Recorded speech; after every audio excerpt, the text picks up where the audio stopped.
as portas estão destravadas e as saídas desobstruídas. Em caso de emergência, os equipamentos serão facilmente localizados, visto que o sistema de segurança está claramente sinalizado. Informamos que não é permitido fumar nem consumir alimentos e bebidas dentro da sala de espetáculo, exceto água. Solicitamos que mantenham desligados os centros sonoros e luminosos de seus celulares durante sua permanência no teatro. Informamos que as atividades do seminário estão sendo gravadas. Sua permanência na sala autoriza o eventual uso de suas imagens. E agora, o SESC tem o prazer de apresentar o Seminário Internacional Democracia em Colapso, uma realização do SESC e Boitempo Editorial.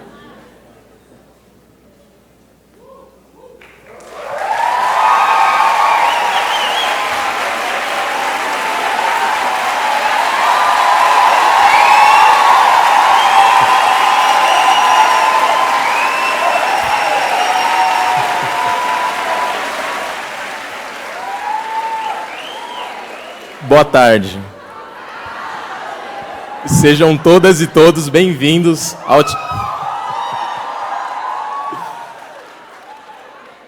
ao Teatro Paulo Altran do Sesc Pinheiros. O Seminário Internacional Democracia em Colapso é uma realização do Sesc São Paulo e da Boitempo, com apoio da Fundação Rosa Luxemburgo, Fundação Maurício Grabois, Claxo e promoção de Folha de São Paulo, Marie Claire Brasil, Revista 451, Carta Capital e Rede Brasil Atual. Ao longo dos últimos 4 dias, o seminário promoveu discussões e reflexões sobre as origens e as diferentes perspectivas históricas, políticas e sociais que perpassam o conceito de democracia, com o objetivo de ampliar nossa capacidade de reflexão sobre o assunto e fomentar o estabelecimento do diálogo democrático. O seminário contou com o curso A Democracia Pode Ser Assim, Histórias, Formas e Possibilidades, e com um ciclo de debates, conferências e palestras com a presença de mediadores e debatedores, nacionais e internacionais. Nesta tarde, temos a honra de receber Angela Davis,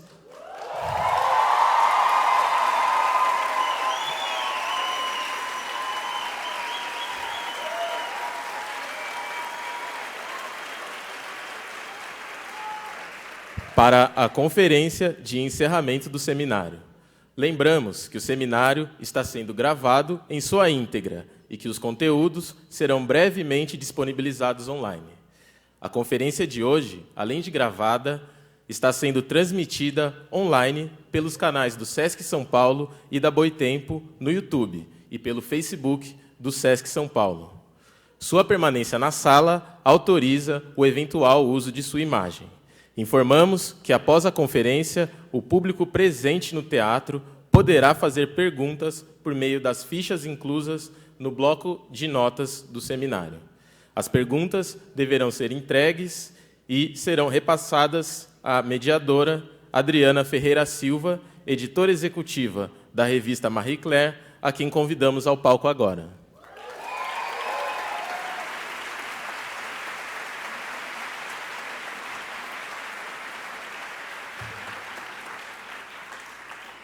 Boa tarde a todas e a todos que estão aqui hoje. Queria, primeiramente, agradecer à Boitempo e ao SESC, que são os responsáveis por esse imprescindível ciclo de debates que a gente acompanhou nessa semana, e, principalmente, pelo convite por estar aqui nesse momento histórico. Por fim, obviamente, eu quero agradecer, em nome de todas e todos aqui presentes, a Angela Davis por vir ao Brasil nos inspirar com suas palavras no momento em que a gente está precisando tanto de exemplos para lutar em favor dos oprimidos.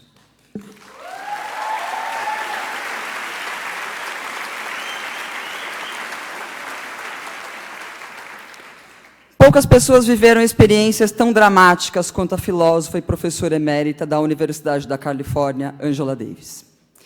Em sua autobiografia política, escrita em 1972 e finalmente lançada no Brasil pela Boitempo, Angela descreve o cenário de sua infância, quando descobriu o racismo morando num bairro que ficou conhecido como Dynamite Hill, a colina da dinamite, devido aos constantes bombardeios realizados por racistas e supremacistas brancos para intimidar e expulsar os vizinhos, famílias negras de classe média que começavam a se mudar para a região.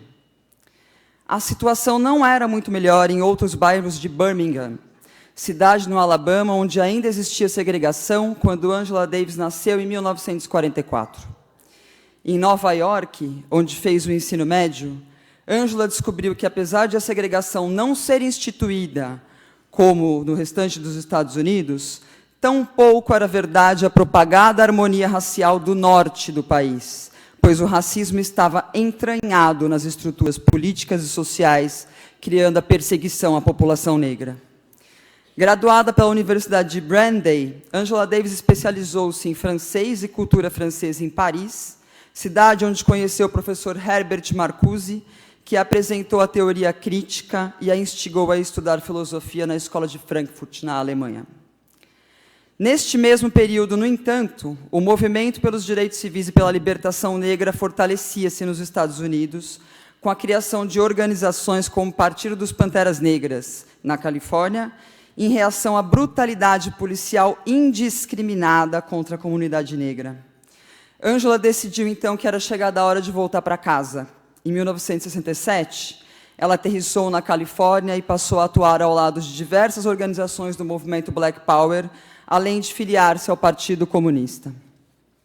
No começo dos anos 1970, Angela Davis estava engajada na luta pela libertação de 3 jovens ativistas encarcerados na prisão de Soledad, quando o adolescente Jonathan Jackson, irmão de George Jackson, um dos 3 presos políticos, utilizou uma arma comprada por Angela numa ação que previa o sequestro de um juiz como moeda de troca pela liberdade dos rapazes.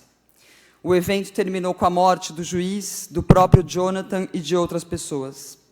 Como consequência disso, Angela Davis foi acusada de sequestro, conspiração e assassinato. À época, eram todos crimes puníveis com a pena de morte, o que a levou a uma fuga de 2 meses e a inclusão de seu nome na lista dos 10 fugitivos mais procurados pelo FBI.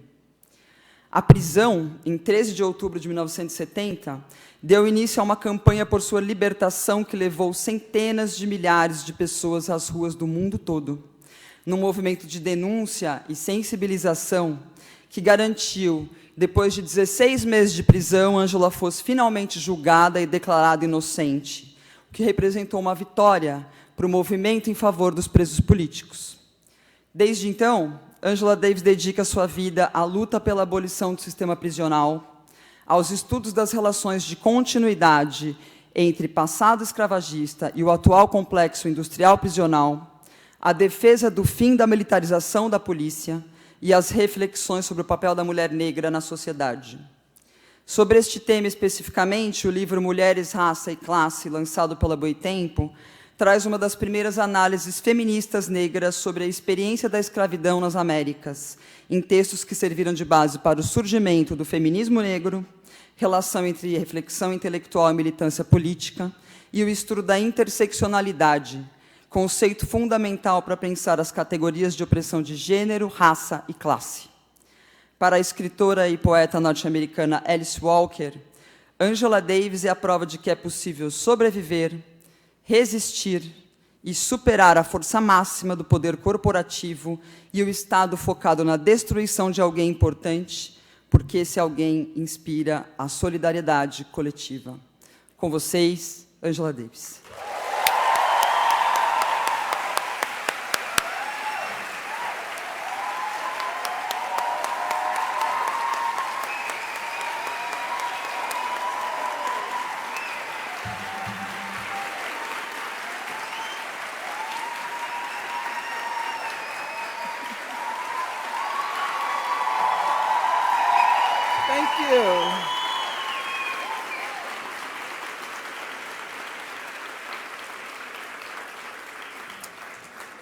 Oh, thank you for the wonderful introduction.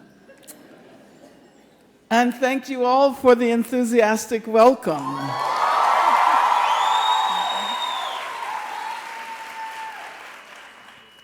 This is my very first visit to São Paulo, although I've been in the airport many times, on the way to Salvador.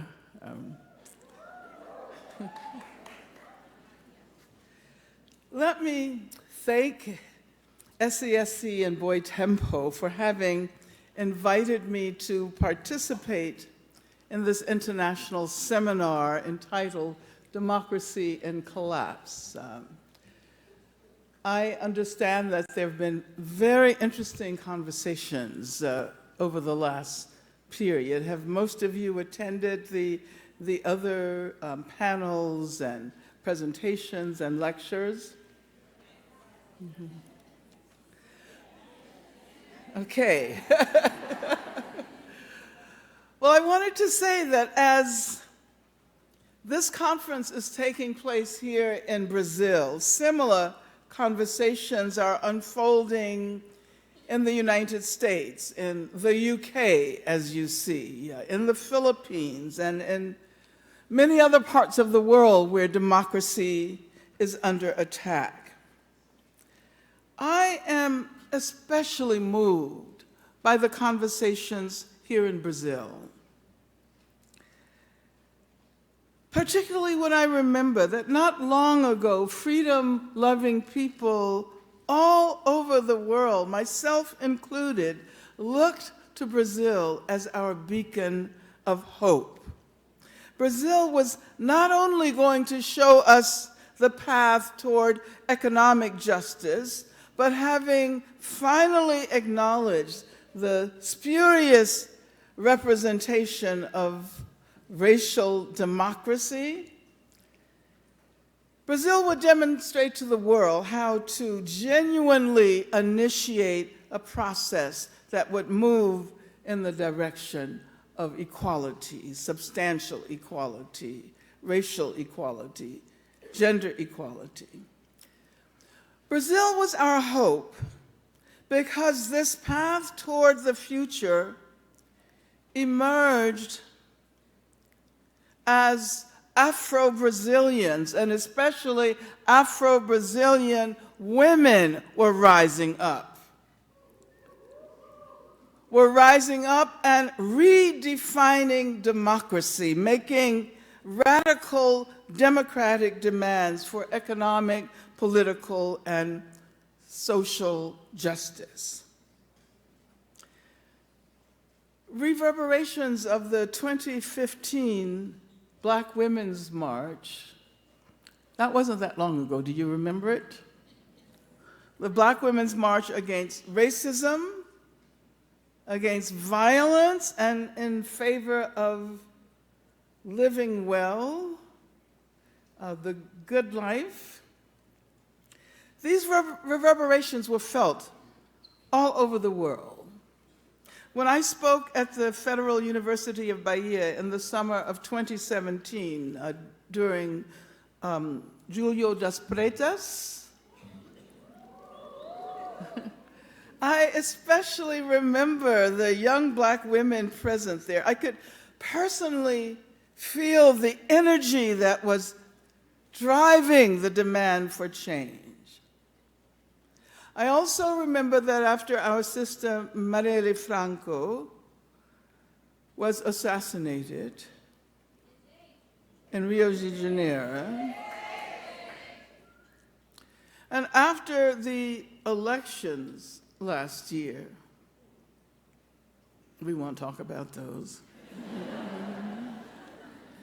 I attended the Black Women's Conference in Guyana, Black Women's Congress in Guyana. And even as people were deeply mourning Marielle and very upset about the coup that removed Dilma Rousseff and about the imprisonment of Lula. Lula libre.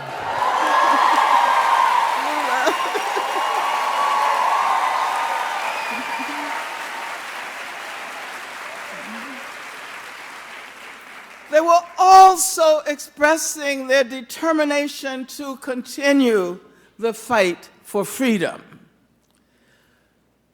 Marielle lives on, and she remains a beacon of hope to people throughout the world who deeply believe, as she herself did, in the imminent possibility of racial transformation in Brazil, in the Americas, and all over the planet. She did not believe that racism was destined to be a permanent feature of human society. Even with a legacy of 500 years, it could be abolished.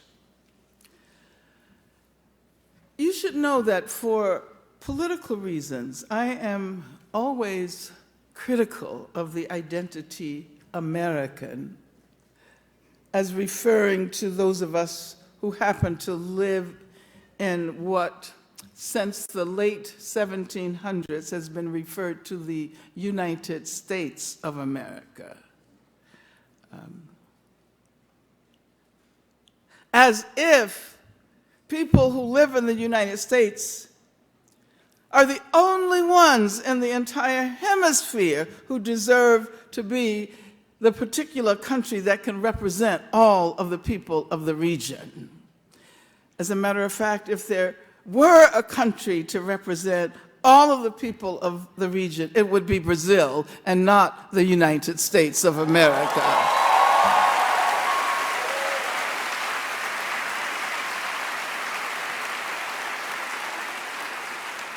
It is the same colonizing logic that permits the category human to be represented by humans who are white. Humans whose history is that of slaveholding and colonizing.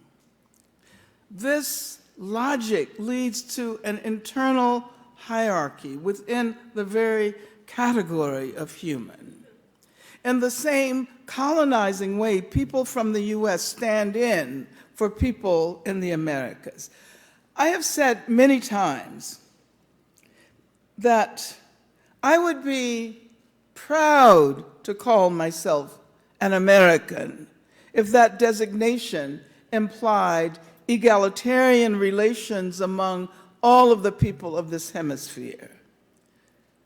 Marielle Franco would then be my American sister comrade, as with the people who the current occupant of the White House calls criminals, people whom his projected wall is designed to keep out. They would simply be Americans traveling to another American destination. This imagined America assumes recognition of indigenous people. It assumes the eventual withering away of the nation state and a recognition that what is assumed to be a natural collective identity, the state, is ideological and is historically linked to the rise of capitalism and its bourgeoisie. That is why the oldest national democracies, such as the US and France, privilege the bourgeois class, the white bourgeoisie. And not even all of the white bourgeoisie, because women were excluded. And poor white men were excluded. So we'll talk more about that and the challenge of democracy. But let me say now that Black feminisms of the region, as represented by the legacies of Marielle Franco and Luisa Bayros and Lelia Gonzalez and Carolina Maria de Jesus,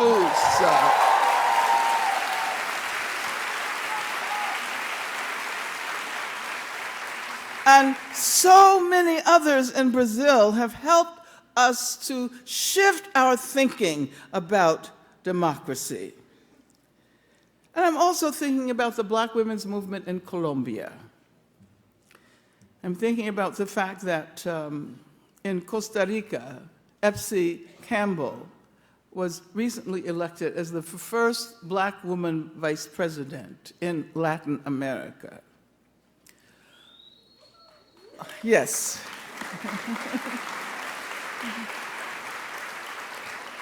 All of these black feminisms call upon us to reimagine our connectedness, our relationalities, and how they might be expressed if we are not forever encumbered by increasingly obsolete structures of the capitalist nation state.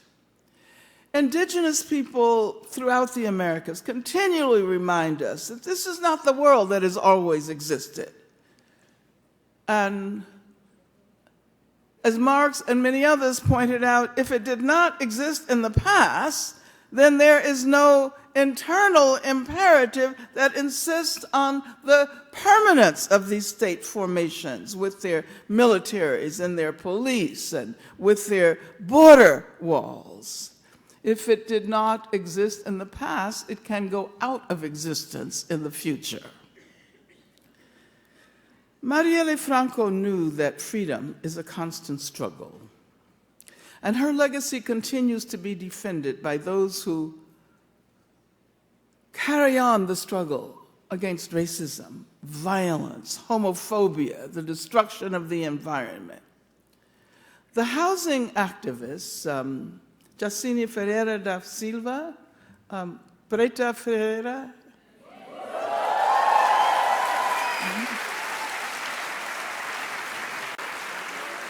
and I understand that she was recently released, am I correct? And that is a victory. We have to celebrate our victories.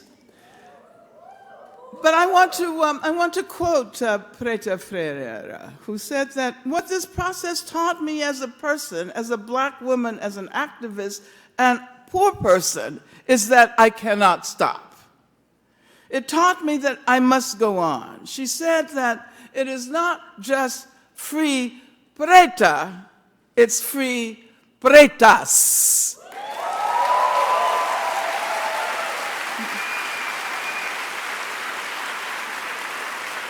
And everybody should recognize that to say free black women is to say we want freedom for all people. When we consider black women's historical struggles throughout this hemisphere, we recognize that there can be no democracy without the participation of black women. And conversely, when black women move toward freedom, they never represent themselves alone. They represent all of their communities. Black communities, indigenous communities, poor communities, communities that suffer economic exploitation, gender oppression, racist violence. As we have said, when black women rise, the world rises with us.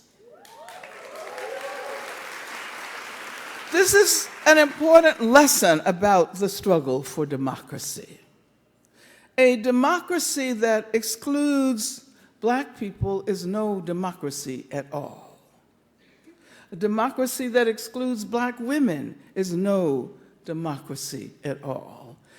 If you want to understand the secret of establishing paths toward democracy, look at the movements led by black women. Stand with them, support them, and urge others to join. If you do this, you will join the grassroots movements that are really destined to change the world. Democracy is a great deal more complicated than the electoral process that enables us to select political representatives.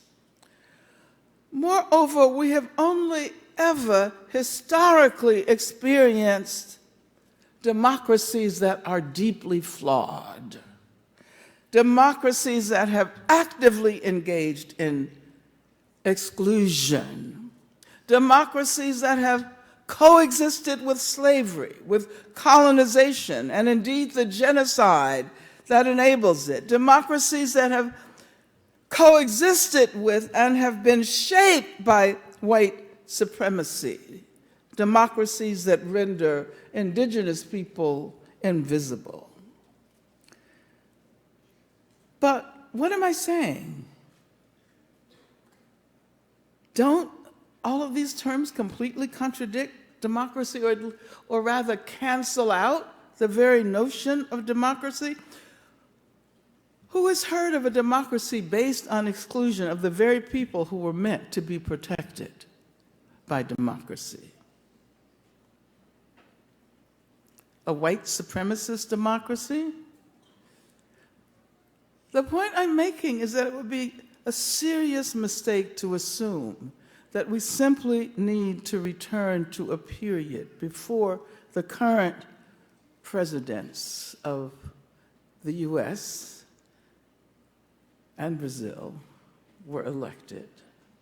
The one in the US wants to return to the past, prior to civil rights laws, prior to consciousness regarding sexual harassment and violence, prior to our awareness of immigrant rights. He wants to annul so many of our social justice victories. The one here seems to identify with military dictatorships, or maybe I'm wrong. Military dictatorships and police states, am I right? He wants to return to a past in which the rights of Black people, indigenous people, and women were simply not respected. What I'm suggesting is that it would be seriously incongruous for us to assume that the democracy we want resides in the past. Of course, here in Brazil, you can point to a moment, the rise of the Workers' Party, which represented new possibilities and new futures. But those hopes were dashed by the impact of global capitalism. But I think we should always remember that unfulfilled promises that are formulated in the past help us to create agendas for future struggles. This conservative tendency to look toward the past for answers is especially problematic in the US. There are those who assume that if only Clinton had been elected, and I wish he had been elected, but the assumption is incorrect, that if only she had been elected, then we would have avoided the current crisis of democracy.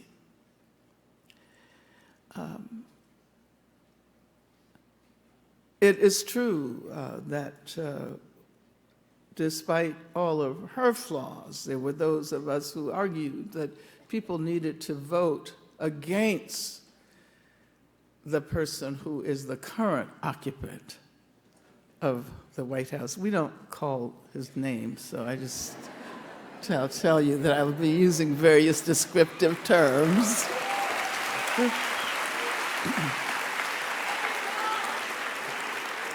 Because, you know, in some cultures, to call a name is to impart energy, and we do not want to do that.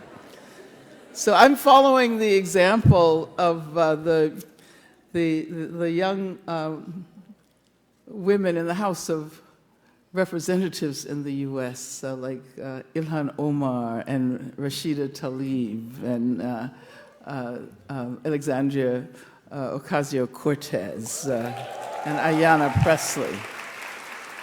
So they've taught us to refer to him as the current occupant of 1600 Pennsylvania Avenue.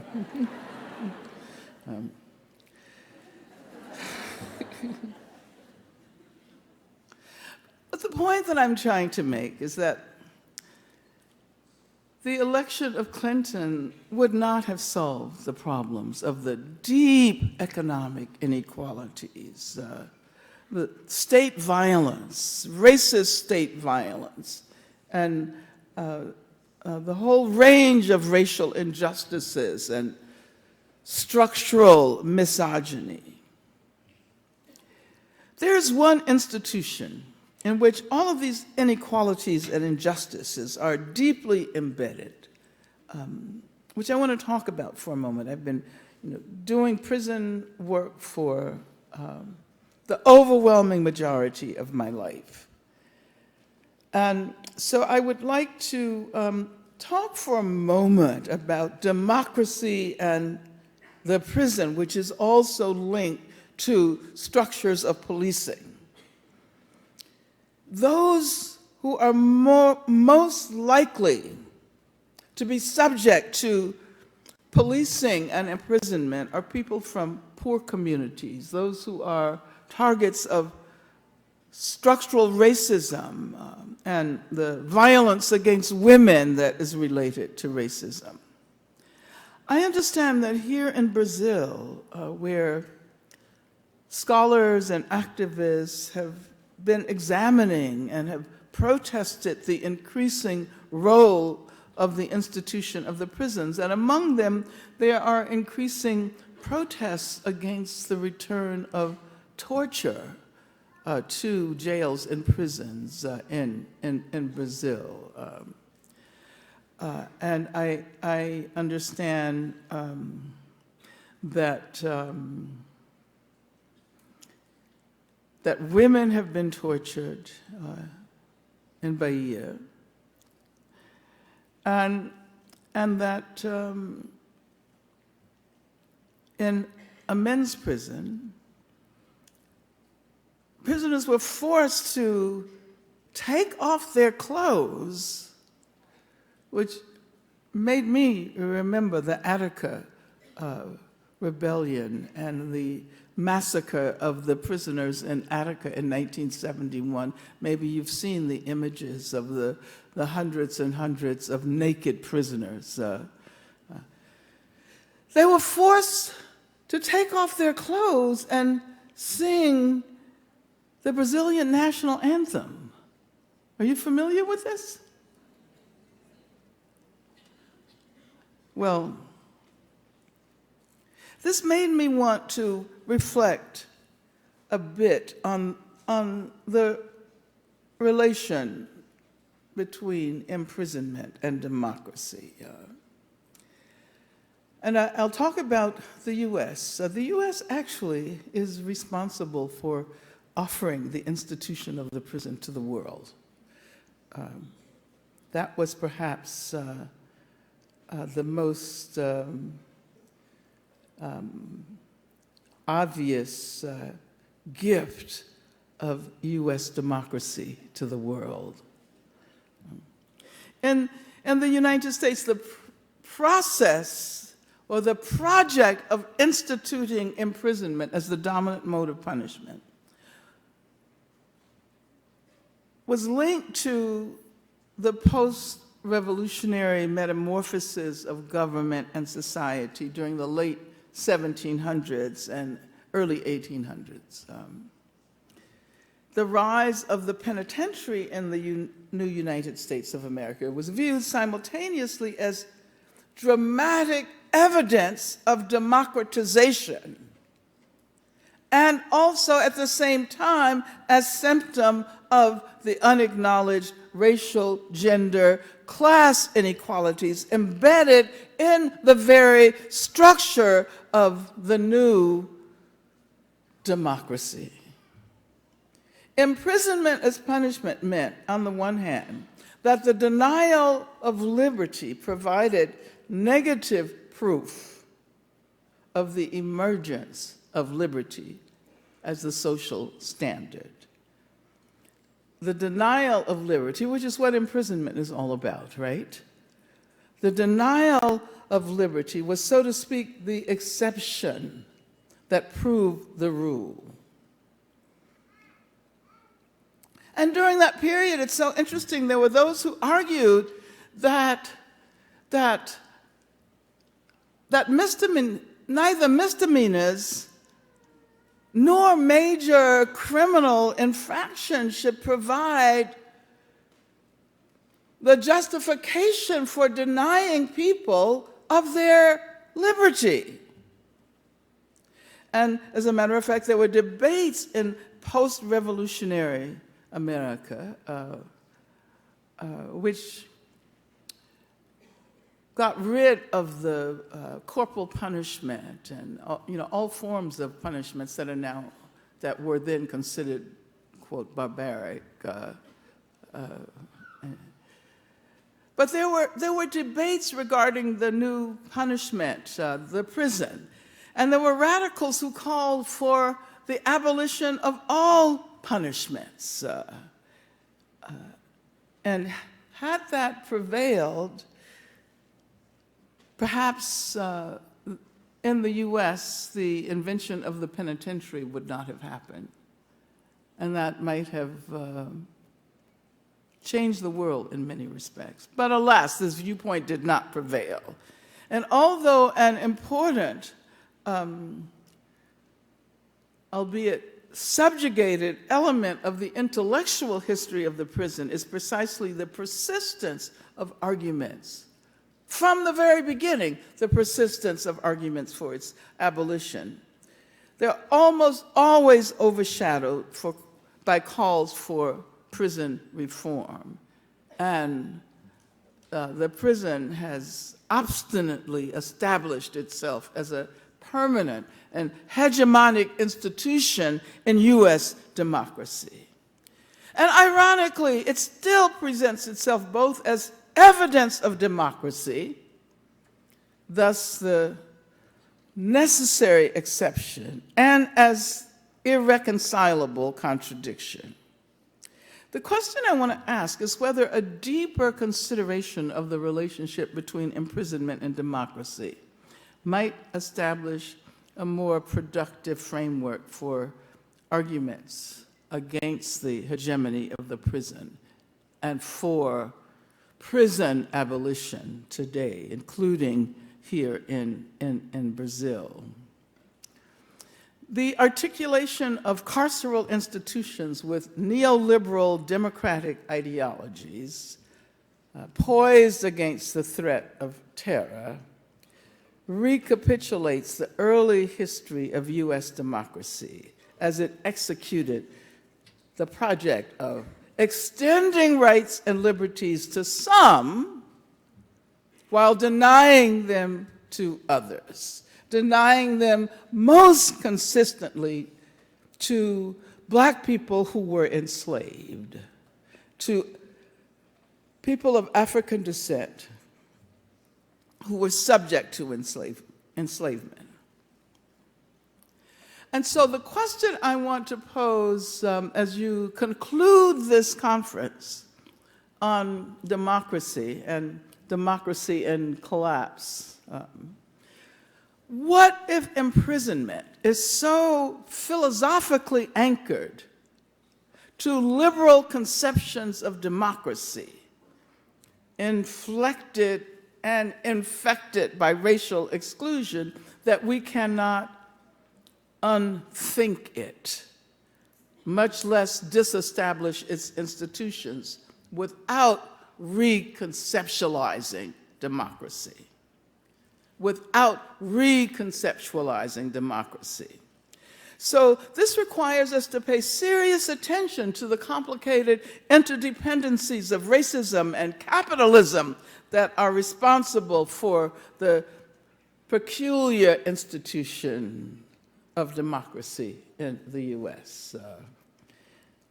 And of course, slavery was always referred to as the peculiar institution. Some of you who've studied that era will be aware of that. But I want to suggest that democracy was the peculiar institution. The punishment of imprisonment, even though it simultaneously relied on and negatively constituted individual rights and liberties, was moved, it was, in a sense, expelled beyond the margins of democracy. In a real sense, it was the negation that liberal democracy required as evidence of its existence. It was and remains what you might call the constitutive negation of liberal democracy. Carceral punishment, that is to say, punishment that consists in the deprivation of rights and liberties, only makes sense within a society that putatively respects individual rights and liberties. This is why imprisonment as punishment only emerges with capitalist democracy. Perhaps instead of saying democracy before, I should have been referring to capitalist democracy. That might make more sense, huh? Particularly if we want to preserve democracy as what we are struggling for in the future, the democracy to come, the democracy of the future, which is not the capitalist democracy of the past. What I was referring to was the fact that the liberal democratic subject knows that they are free because they are not in prison. But this negation is a necessary negation that demonstrates the value of freedom. In this sense, it's structurally similar to slavery. How did people know they were free during the era of slavery? They could point to slavery. They could point to the slave, and they could say, I know I am not free because I am not a slave. I know I am free, pardon me. I know I am free because I am not a slave. And today we say, I know I am free because I'm not a prisoner.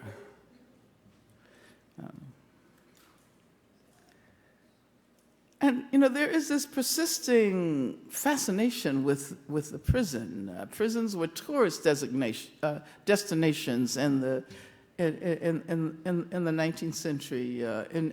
In the year 1858, 10,000 people visited one of the major penitentiaries in the U.S., the Eastern State Penitentiary.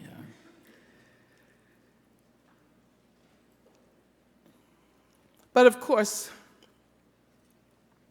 some of you may have followed the development of the movements against mass incarceration, the movements for prison abolition in the US and other parts of the world, and right here in Brazil. And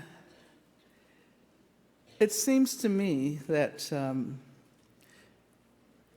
the constant call for prison reform, the constant call for democratic reform of the prison is what has kept that form of punishment alive, and what ultimately enables the violence and the torture and the perpetuation of the notion that the prison is a permanent form of punishment. So where can we look for inspiration for contemporary struggles for democracy? I don't know, some people might say, well, France. We know that France occupies a very important position in the history of democracy, right? What is it? Liberté, égalité, fraternité. But France is not very helpful right now. Particularly given the notion of secularity, the very discriminatory notion of secularity that assumes that Muslim women cannot be present at public events and public arenas wearing the hijab. And in some instances, schools have determined that the length of a girl's dress can be transformed into justification for suspension. Yeah, France isn't really helpful right now. Okay, let's look at the U.S., because the U.S. represents itself as what? The first modern democracy. But I don't think the U.S. is very helpful. And if we think about the original conceptualizations, they were so exclusionary that one would have to acknowledge that the founding era of democracy in the U.S. was really a democracy of the minority, a democracy that involved white people, but actually not only, not simply, not white people as a whole, because as I pointed out, women were excluded. And at the same time, poor white men were excluded. So this was a situation in which there was a democracy of the minority. But doesn't that sound like it's a contradiction in terms? I mean, democracy is, how do you define democracy? How would you define it? Well, the simplest definitions refer to political rule of the majority, right? But if you look at a country like the US, from the outset it was a minority. It was a democracy of the minority. And I think we can acknowledge that virtually every step forward in US democracy has been accomplished by people who have struggled to challenge racism and economic exploitation and patriarchy and attacks against trans people. And of course, those struggles, and I'm not familiar enough with the situation in Brazil to understand whether there's similarity. But those struggles are often referred to as, what do they call them? Identity politics, right? Special interests. And if you want to imagine a democratic approach, it would be this global universalizing, that notion of the all. All. What does the Constitution say about all people being free? And there should be we should put parentheses in the founding document, except slaves or black people, except women, except poor people, except. And then by the time we exclude all of those categories that are not included, we see we have a very tiny minority. I want to quote a friend of mine whose name is Linda Burnham, who has been looking at the political situation in the U.S. for a very long time and an active feminist. And she was challenging those who refer to struggles against racism as involving identity politics. She says, in my experience, advocates and organizers for racial justice don't think of themselves as purveyors of identity politics, nor do immigrant rights organizers, advocates for LGBTQ rights, or women's rights activists. Rather, in fighting for the expansion of democracy for particular groups, they rev the motor for the renewal and expansion of democracy for the whole. And they know from experience that purportedly universalistic solutions often work to make already embedded inequalities even more rigid.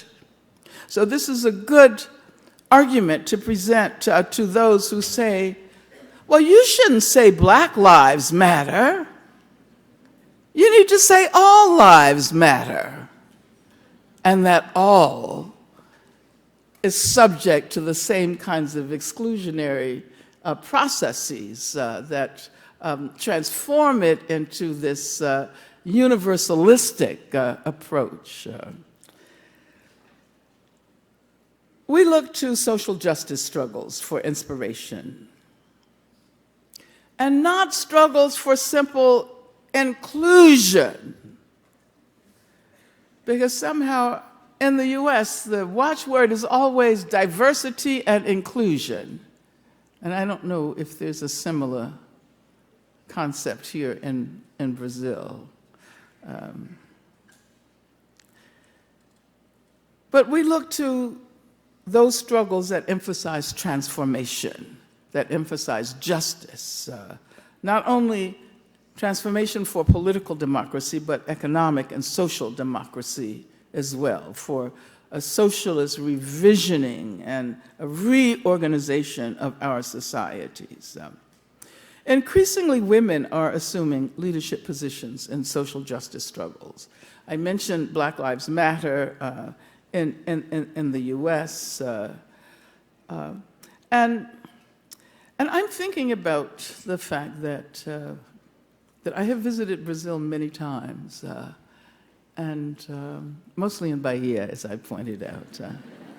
But I've also been to Brasilia, and I've been to Maranhão, San Luis, I've been to Goiânia. But this is my first time in São Paulo, and it will be my first time in Rio in a few days. So.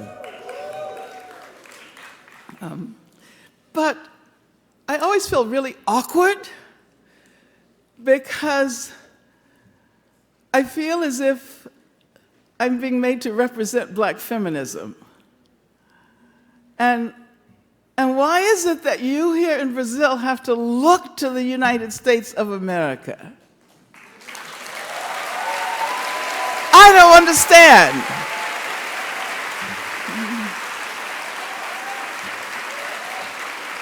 I mean, I think I've learned more from Lelia Gonzalez than you would ever learn from me.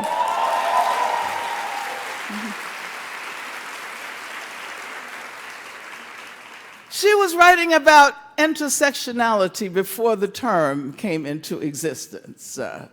And she called upon us to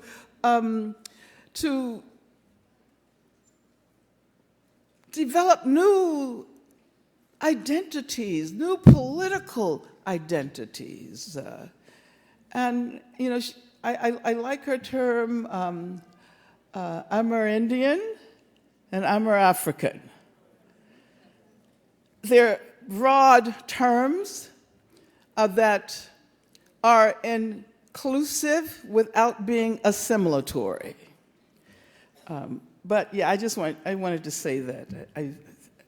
I always have to say, I feel really awkward because it seems to me that we in the US should be learning from your really vibrant tradition of Black feminism. And as I've pointed out, particularly, you know, given the impact of Candomblé and the ways in which women's leadership has been cultivated and encouraged.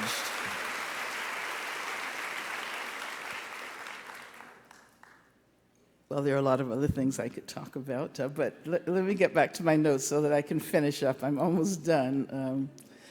But I wanted, since we're talking about women, I wanted to point out that, and this is what we've learned from people like Lelia Gonzalez, and as important as it may be to dismantle economic and political structures that promote racism and gender inequality, it is also important to break down the ideological and cultural structures that, for example, legitimize gender violence and sexual harassment in intimate as well as in economic and public or quasi-public relationships. There's a lot of discussion around the world about gender violence now, right? The Me Too movement, which has been around for a long time. I mean, if I had time, I would talk about the ways in which Black women, at least in the US, and I know also here in Brazil, have been involved in that struggle against violence for decades and decades. And we also have to talk about that gender violence being embedded in certain forms of work, in domestic work, for example. And I am impressed by the level of organizing of domestic workers here in Brazil, far more than in the US. I mean, it's very interesting that some of the leaders of Black Lives Matter come out of the domestic workers movement in the US. Alicia Garza, for example. It is also important to think about that violence as embedded in the institution of marriage. And of course, this would lead to another lecture. But I'll leave you to reflect on that. And the point that I want to make is that if we neglect this ideological struggle, putative advances, and if we're talking about women, we can say putative advances for women may serve to strengthen the very structures that promote male supremacy and white supremacy. We've recognized recently that, you know what we call the military-industrial complex, right? I mean, you're familiar with that term. Now, women run 4 of the 5 largest US corporations associated with the military-industrial complex. So women are in control of the machinery of war. And they also have key positions in the governmental defense hierarchy. And I want to ask you, is this a cause for celebration? Because many of the women who are involved in feminist struggles talk about the glass ceiling, right?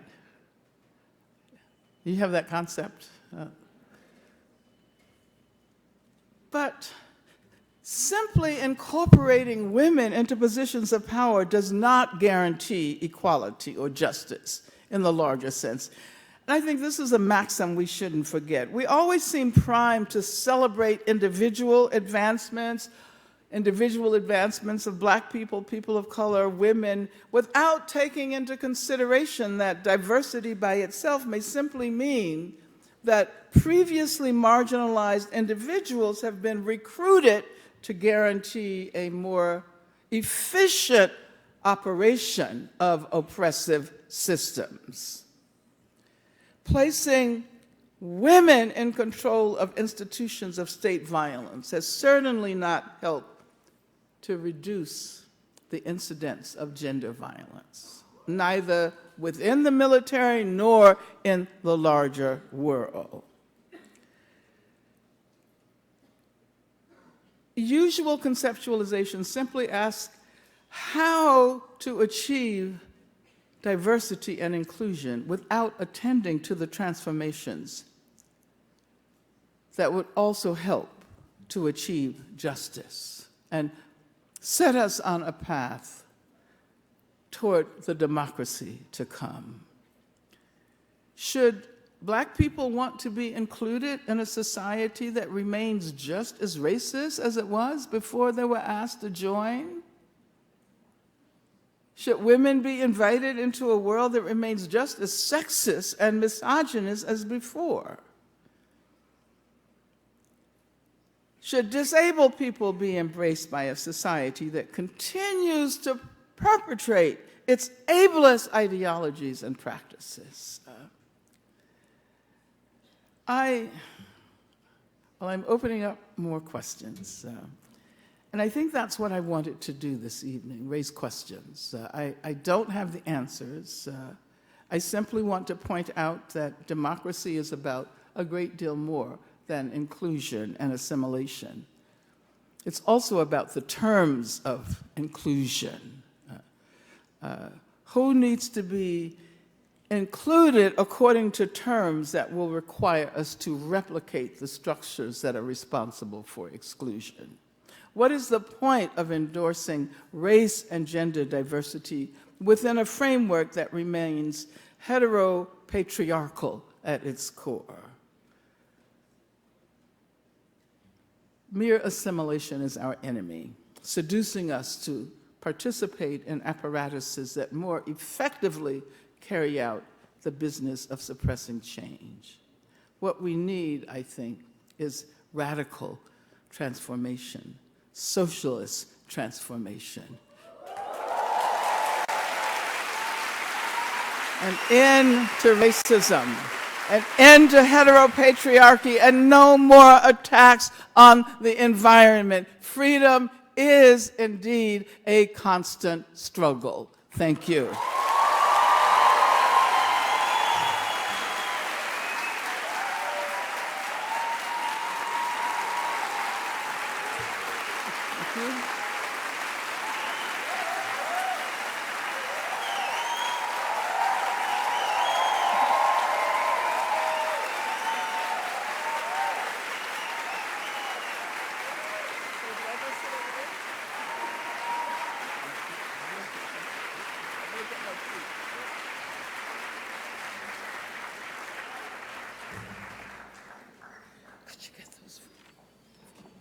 So where should I sit? Which, this one? This one. Okay.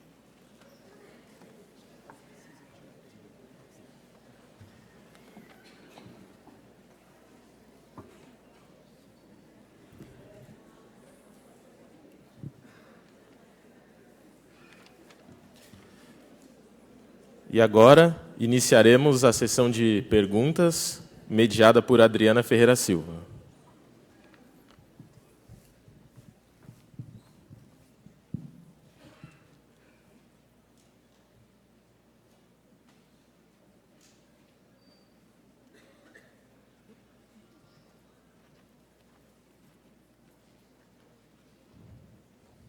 Obrigada pelas palavras. Eu queria começar por uma questão ligada à autobiografia, que acabou de ser lançada aqui no Brasil. Quando a senhora descreve na autobiografia a infância em Birmingham, naquela situação de constantes ataques de supremacistas brancos e de racistas, bombardeando e matando famílias negras, a senhora costuma geralmente ligar também esse momento ao terror, ao terrorismo. Para os Estados Unidos, existe uma noção muito particular de terror, né? Queria que a senhora falasse um pouco sobre isso, porque quando esse tipo de terrorismo interno é cometido, em geral, ele não é classificado como terror. E também que a senhora tentasse fazer, a senhora costuma fazer isso, fazer essa ligação com quem é definido como terrorista ou não. A Sata Shakur, por exemplo, foi definida como terrorista. Mas um supremacista branco que comete um atentado dentro dos Estados Unidos, em geral, não é designado com esse termo.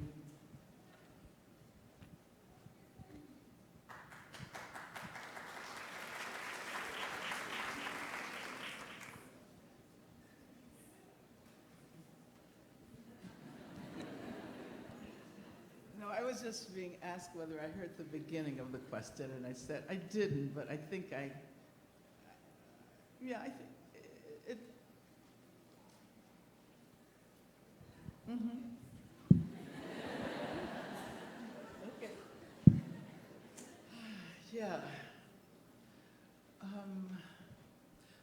know, it's so interesting that bombs were a daily occurrence.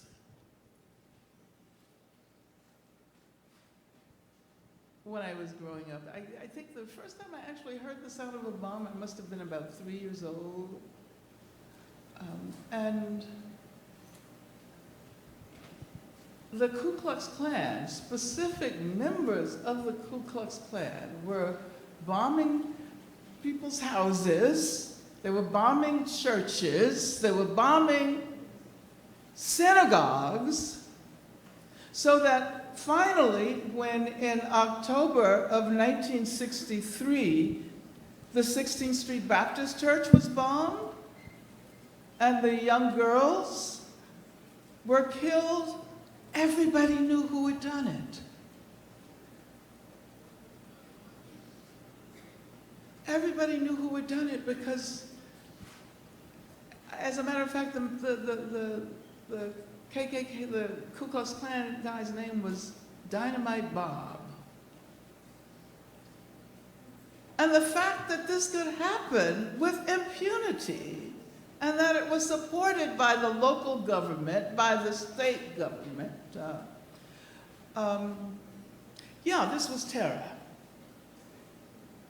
And that racist terror is very much a part of the history of the United States.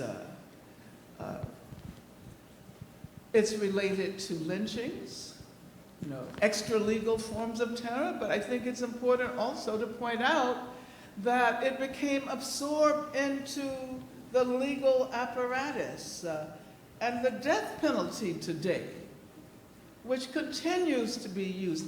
The U.S. is the only country, the only so-called industrialized democracy in the world that continues to use capital punishment as a routine form of punishment. And so we can actually see the history of that terror as it expresses itself through the legal system today. I mean, it's very interesting that that lynching did not begin to subside until capital punishment began to be meted out on a regular basis, particularly against Black people. So that, yeah. So yeah, I was really angry when there was the assumption that terror always comes from elsewhere, that it's the Muslims who are the terrorists, right? Or it's the, well, as you pointed out, Assata Shakur, or Patrisse Cullors, who's one of the founders of Black Lives Matter. She wrote a really interesting memoir that is entitled When They Call You a Terrorist, because she's been called a terrorist. So it seems as if those of us who are really, who represent the impulse toward democracy are the ones who are the terrorists, and those who want to retain a status quo of racism and state violence are the ones who are poised against it. It's very bizarre, isn't it? Don't you think? Don't you think? Essa biografia, em que a gente aprende tantas coisas maravilhosas, só existe porque a escritora Toni Morrison convenceu a senhora a escrevê-la quando a senhora tinha 28 anos. E por tudo que eu li, foi ali que a senhora se tornou amiga da Toni Morrison. Eu queria que a senhora contasse um pouco como foi que vocês se conheceram e quais as melhores memórias a senhora guarda da Toni Morrison.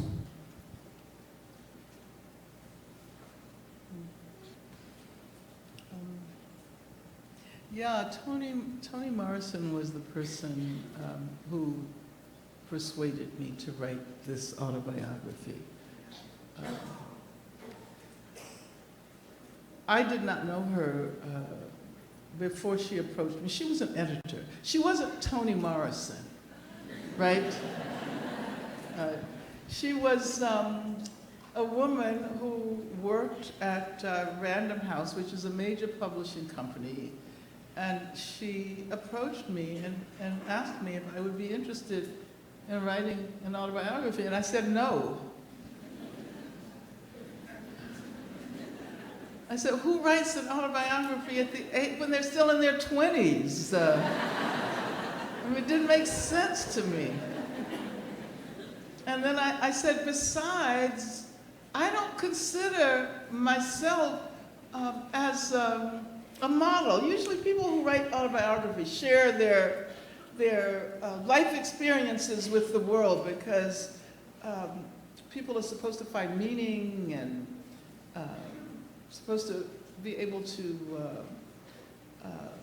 find ways to emulate that person. And so I told Tony, I said, no, I don't think so. You know,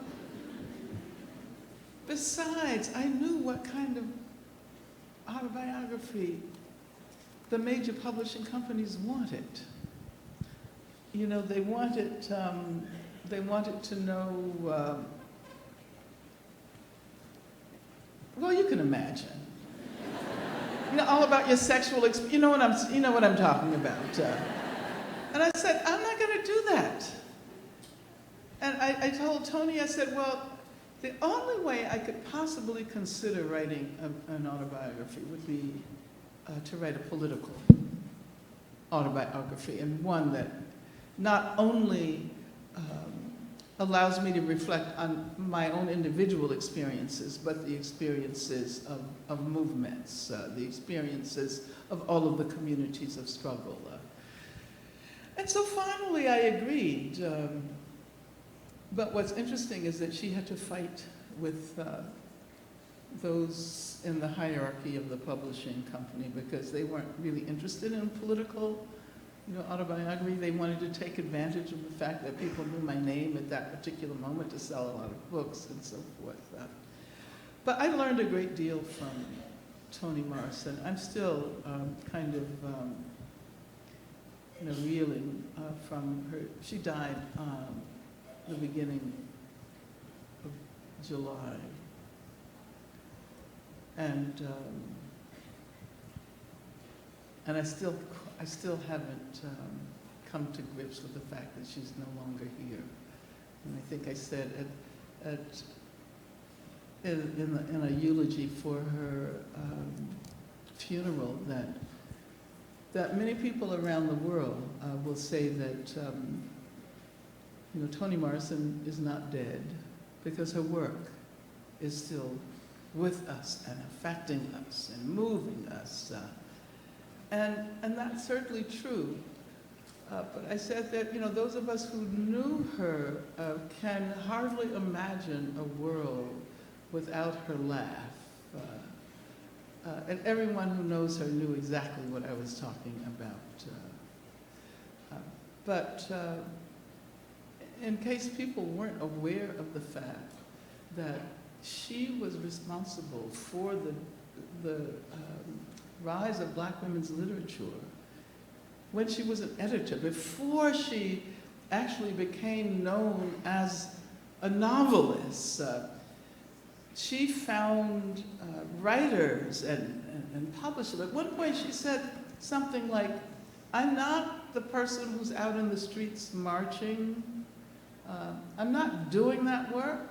But what I can do is make sure there is a historical record. And so she published Muhammad Ali's autobiography, she published Huey Newton, George Jackson. She very strategically decided how she was going to make her mark. And then, of course, later she became one of the most well-known novelists in the world. She was absolutely incredible. I could spend the rest of the evening talking about her.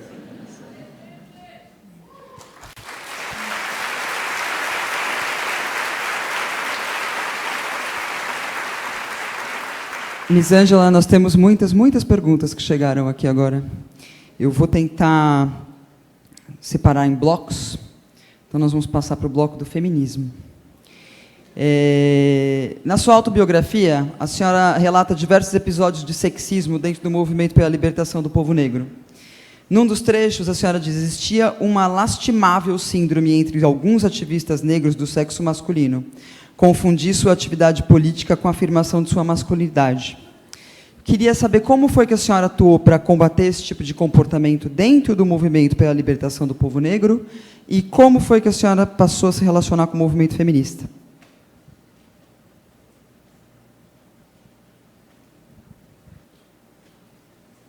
Well, I think it's sort of misleading to assume that there was a feminist movement, which was a primarily white feminist movement, and then there were those of us doing feminist work in other arenas. It took me a long time to embrace the feminist identity. And that's because I conceptualize feminists as white bourgeois. We called it white bourgeois feminism. Right. That assumed that it was possible to address gender inequality without also addressing racism, without also addressing capitalism, economic exploitation.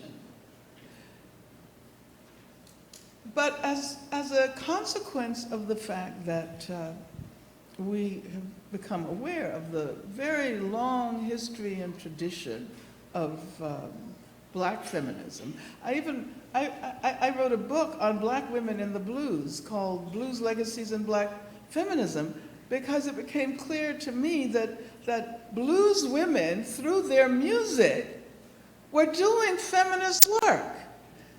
And as a matter of fact, interestingly, in the late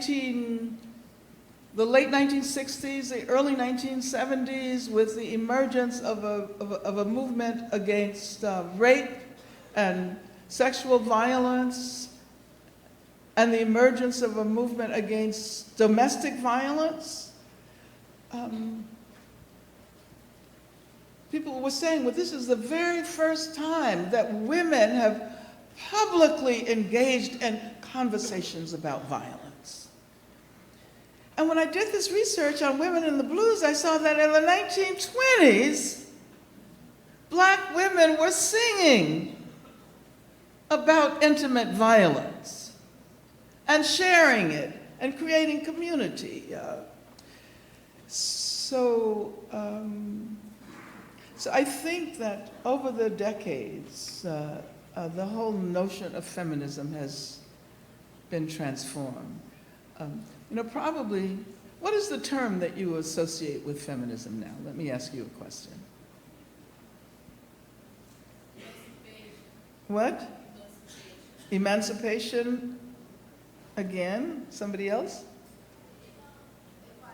Equality?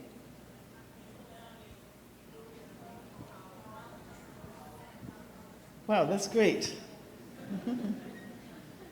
What about, are you familiar with the term? I know you are, I shouldn't ask like that, but intersectionality. Is that a feminist term?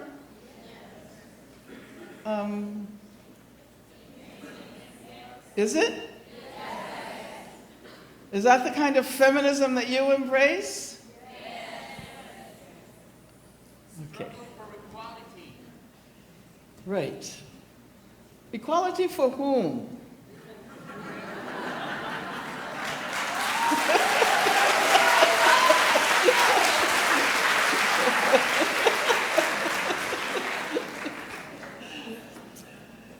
Yeah. So I think over time, those of us who were reluctant to identify with feminism have recognized that feminism itself has transformed. And that at one point, the assumption might have been that feminist struggle excluded struggles for racial justice or economic equality. But now I think feminism allows us, and when I say feminism, I'm not talking about anybody's feminism. I'm talking about the kind of feminism that attends to all of these forms of oppression, the kind of feminism that is Marxist inflected, histories and anti-imperialist, anti-capitalist feminism, definitely anti-capitalist feminism.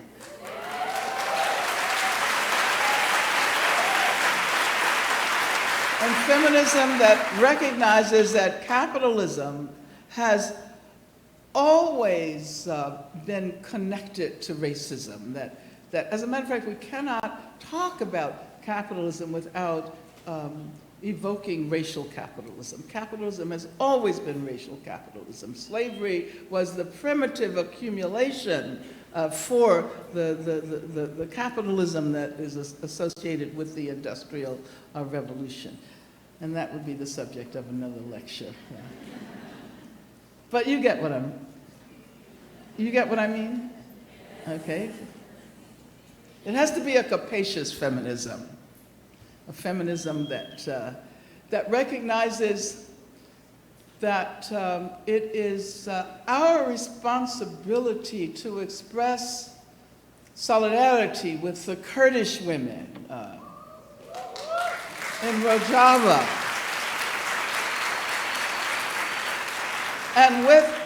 and I should have actually talked about this during my presentation. Now, I'm thinking out loud about what I should have said. But the experiment in democracy that is happening in northern Syria, that the Turkish government wants to destroy, and then, what's his name, who lives at 1600 Pennsylvania Avenue, Washington, D.C., just withdrew troops. And many people aren't aware of the fact that the Kurdish troops that were fighting ISIS consisted of large numbers of women. Women fighters, not only women fighters, but also campaigns designed to guarantee women's equality. So that if you look at that community, you see that there are campaigns against gender violence, against intimate violence. Women are fighters, they are in the military, but at the same time, the men have been required to completely shift their notions of what it means to be in a relationship with a woman. And so, I mean, broadly speaking. So yeah, that kind of feminism. Kurdish women's feminism, that kind of feminism. That's what I identify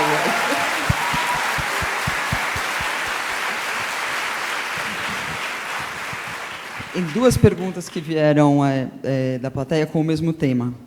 O encarceramento feminino aumentou 700% nos governos Lula e Dilma entre 2006 e 2016. Deve-se considerar esse governo parte do Estado penal e racista?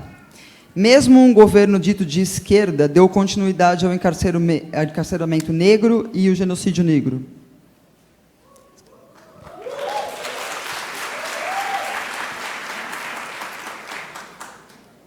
Okay, which government? Right. Yeah, right. Yeah.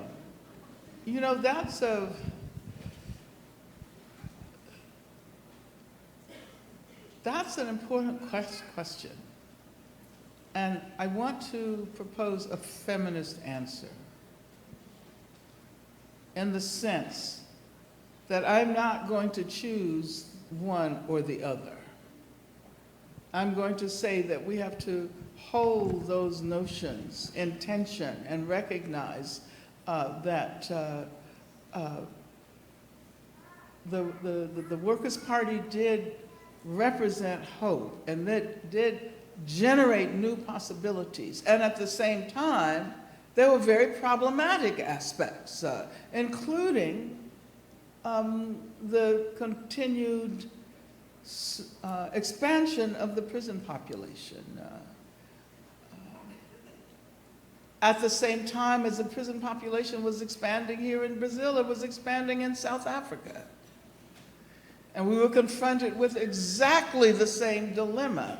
You know, what do you do when you finally get a government in South Africa that has overturned, that is a result of the overturning of apartheid, and that represents itself as non-racist and non-sexist and non-homophobic, written into the Constitution, and at the same time, the prison population continues to soar as a consequence of the impact of global capitalism and its neoliberal ideologies. Yeah, I would refuse to choose one of the two alternatives the person gave me, and I would say that if we see ourselves as moving in a progressive direction, we also have to learn how to live with contradictions. We have to learn how to straddle contradictions. And it was Audre Lorde who emphasized, again, the feminist imperative of learning how to dwell within the contradiction, as opposed to always being compelled to choose one or the other. If someone had asked me about Obama, I would have said, that sounds like a long time ago, doesn't it, when Obama was, you remember that we once had somebody named Obama occupying 1600, I'll call his name, 1600 Pennsylvania Avenue. Well, there were many things that I totally disagreed with. But at the same time, I thought it was important that finally a black person, a black man, could be elected president of the United States. But I was really critical of many of his policies and many of his practices. And I still am. But I still am celebratory. I mean, you see, I think it's really important for us to learn how to inhabit those contradictions in that way and not feel so torn by them that we become immobilized and can't do the work that will lead us in the direction of freedom.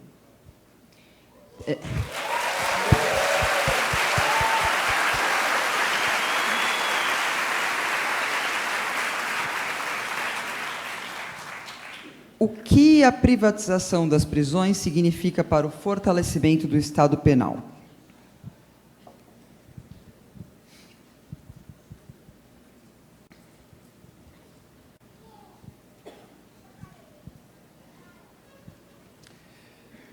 Yeah, prison privatization.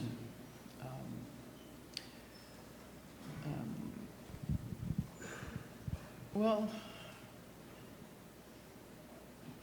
you know, privatization is not simply the private ownership of prisons. And the beginning of that process of privatization, which began in the US, of course, the first private prison companies was, the first private prison company was Corrections Corporation of America.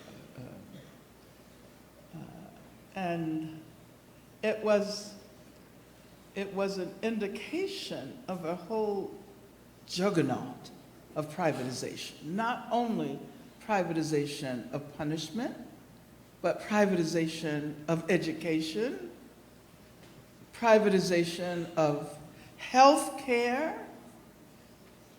As a matter of fact, the first private prison corporation was modeled after the first hospitals, private hospital corporation, which was called Hospital Corporation of America, right? Corrections Corporation, and they had an interlocking directorate. Some of the same members of the board of directors were on each board. And so I think that we can't consider the privatization of prisons in isolation from the larger impact of global capitalism and from the fact that wealth is increasingly concentrated within an increasingly smaller number of hands in the world. I mean, how is it that 8 men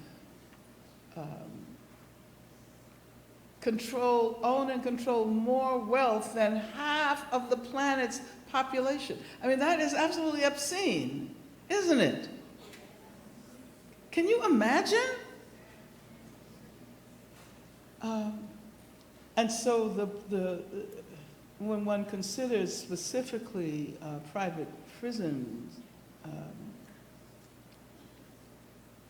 the privatization of prisons, I think it's important to recognize that the reason why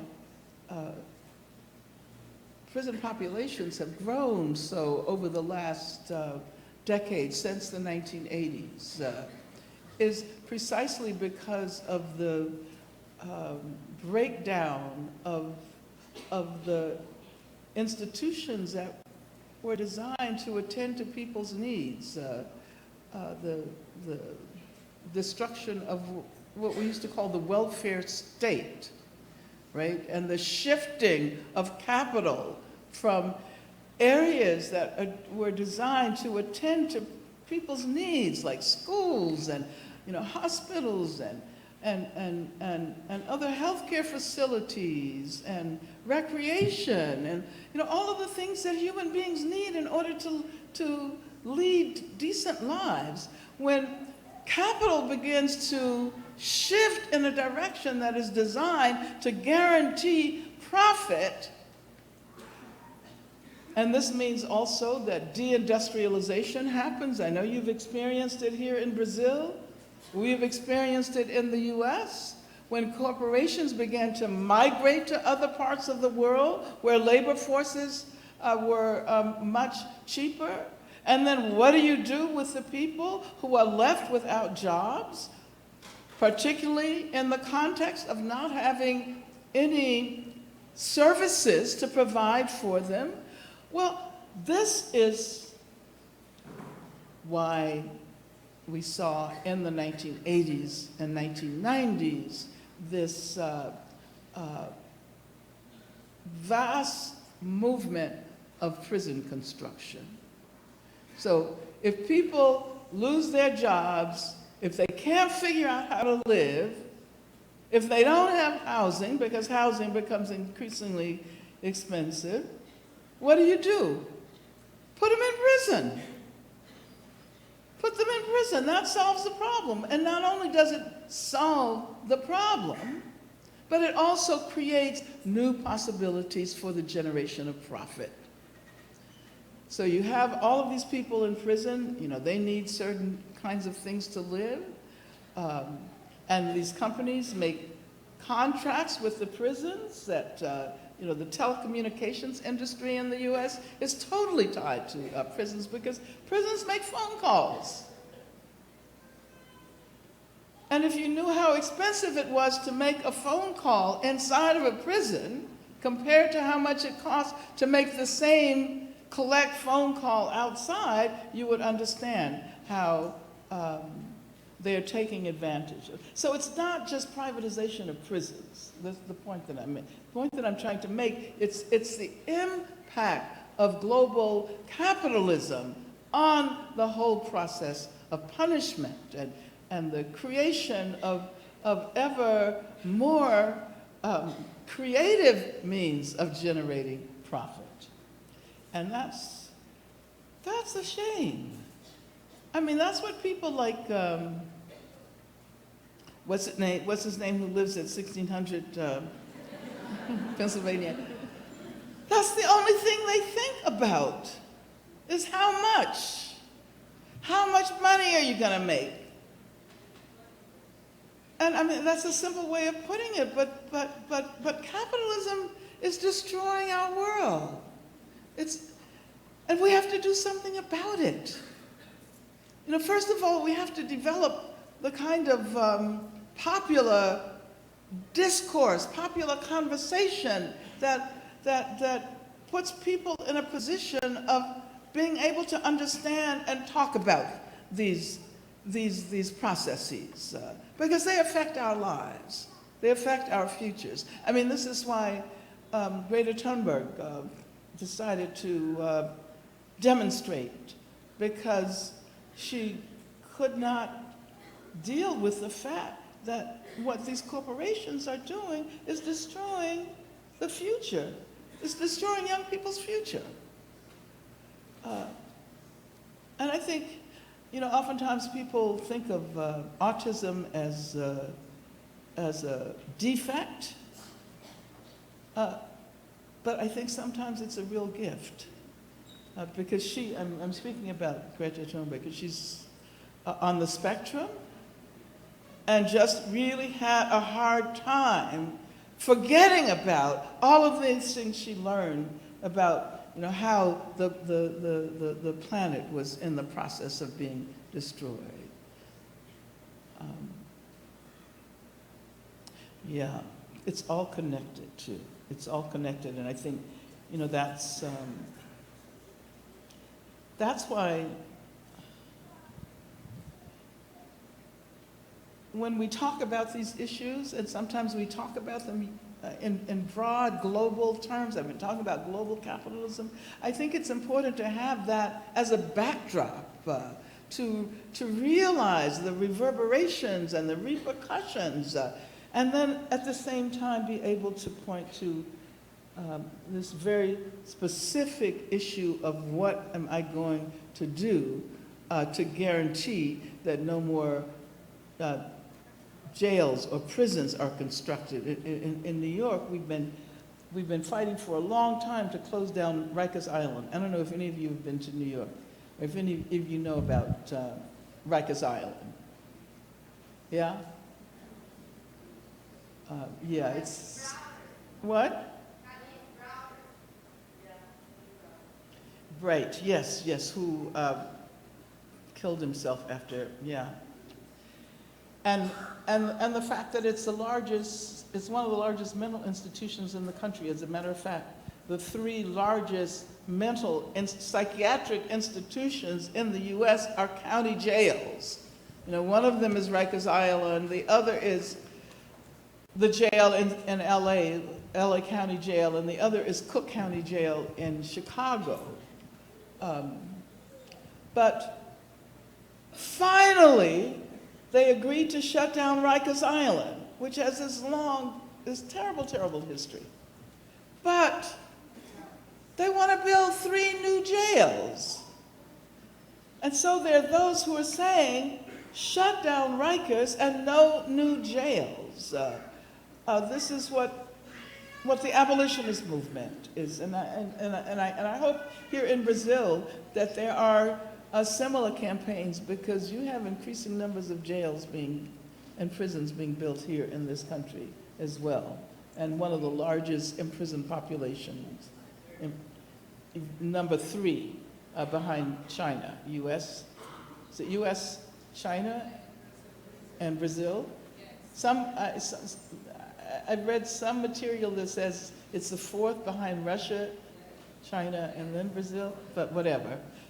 You know, Brazil has a very large imprisoned population. We are importing the U.S. model system of incarceration and privatization. And as she was saying, you're importing the U.S. model of mass incarceration.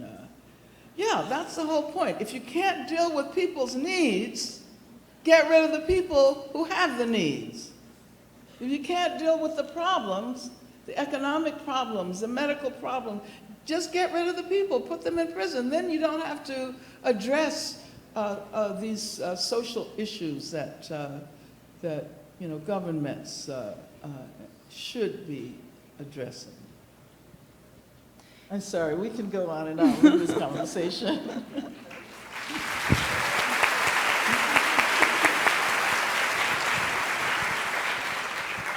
Tem uma pergunta do senador Eduardo Suplicy.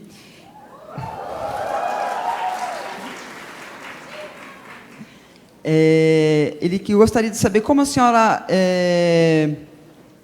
avalia a proposta de ter uma renda básica universal. A what? I can't hear you. Yeah, I see you. Em todos os países. E aí ele usa como exemplo o fato de que o Prêmio Nobel de Economia, o professor professor Suplicy, eu não consegui entender o nome. Obrigada. Da Índia e do Instituto MIT, ele é super entusiasta desse modelo de renda básica. Isso, então, seria uma boa notícia? Well, thank you very much, Senator.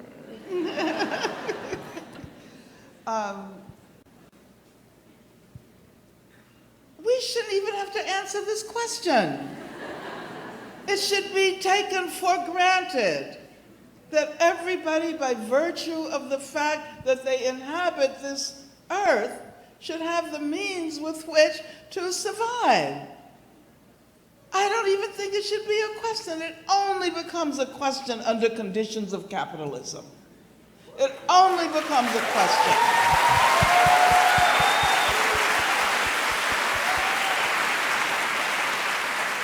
And this is why I also think it is important to retain memories of the socialism that is no longer with us.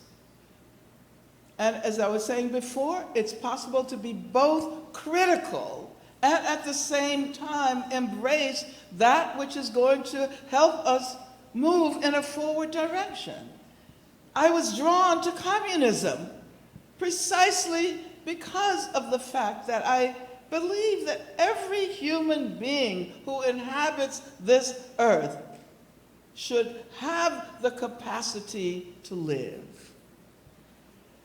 And the socialist countries, whatever the problems may have been, did provide examples of how people can live and how they can study and how they can eat. I had a friend years ago who was on welfare in the US.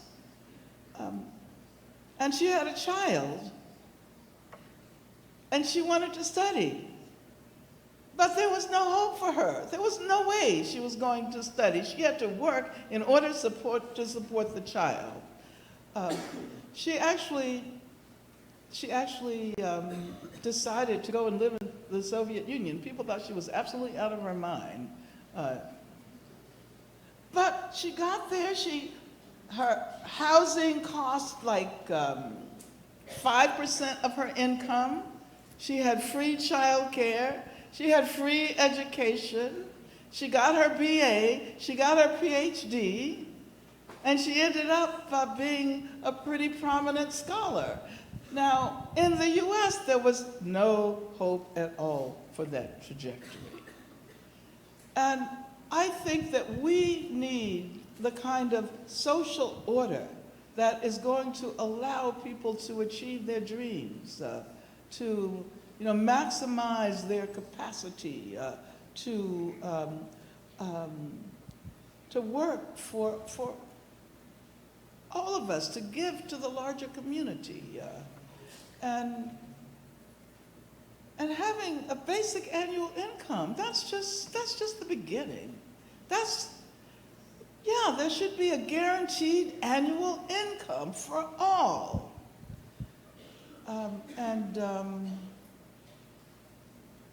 Everybody who agrees with that, raise your hand.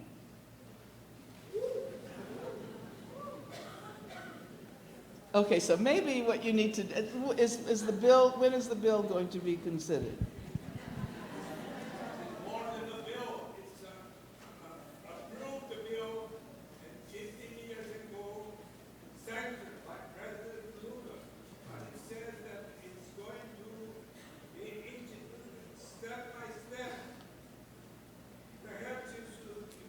And where are you now? What step are you?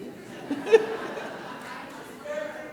here tells the president it's time to start the universal unconditional basic income. Perhaps they will listen and will start. So you're saying you haven't even gone to step 1 yet? There is a city in Brazil, Marica, who is starting Wonderful. for 1/3 of the population until the next year at the end. 150,000 people of Marica will be receiving citizen basic income for all, 130 reais or the social money that exists there. So it's a beginning. But I went to Kenya, they are starting there in the very poor villages. Also, there are experiences in India, in several parts of the world. The idea is being to make it all over the world, and the new Nobel Prize economist is making deep research on this matter. That's why I said that's a very good news. Well, you know, thank you. And I think, I think it's just really sad that we're at this point, you know, that if it had not been for the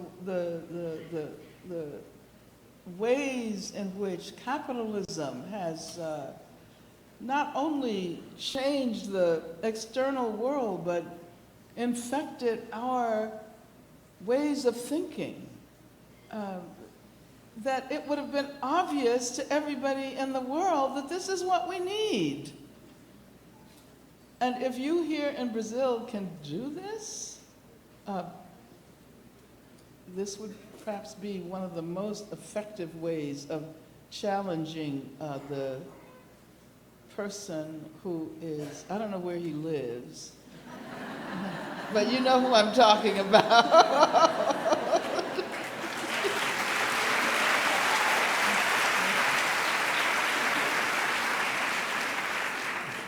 Miss Ângela, acredito que pelo fato da senhora ser vegana, tem um bloco, muitas perguntas ligadas à necessidade de libertação animal, como o feminismo pode, de alguma maneira, atuar pelo fim da exploração dos animais e a ligação entre a libertação dos animais e a democracia.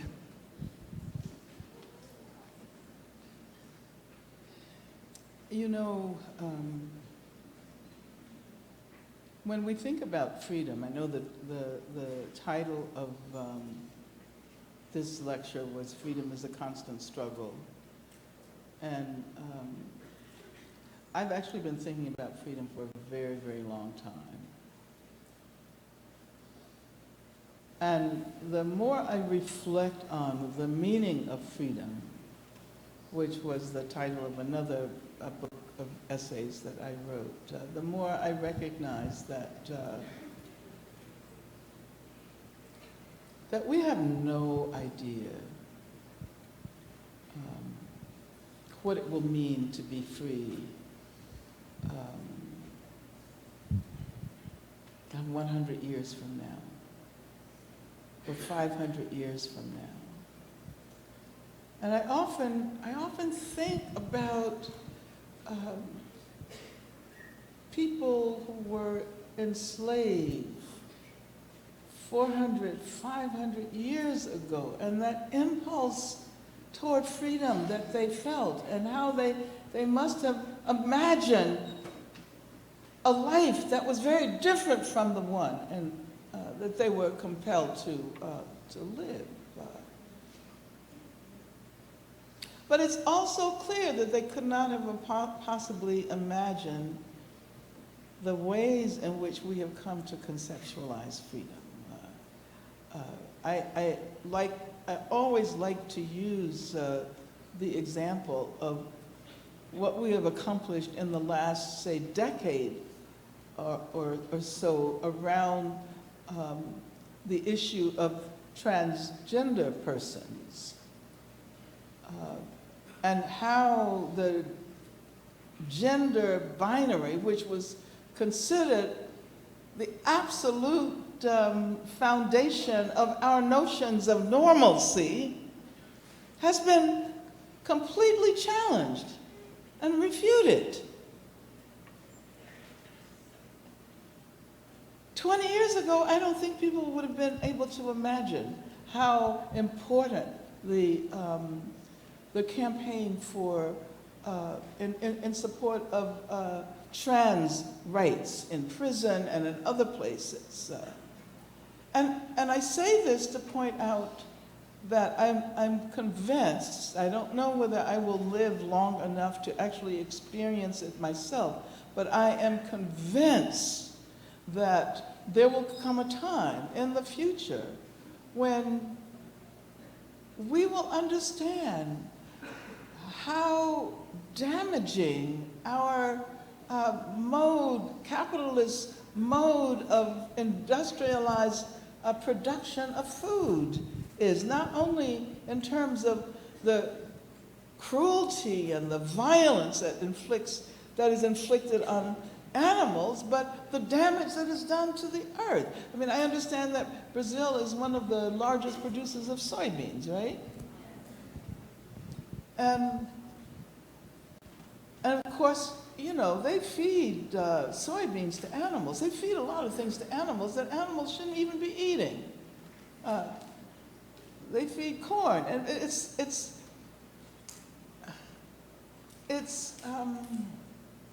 a question of profit.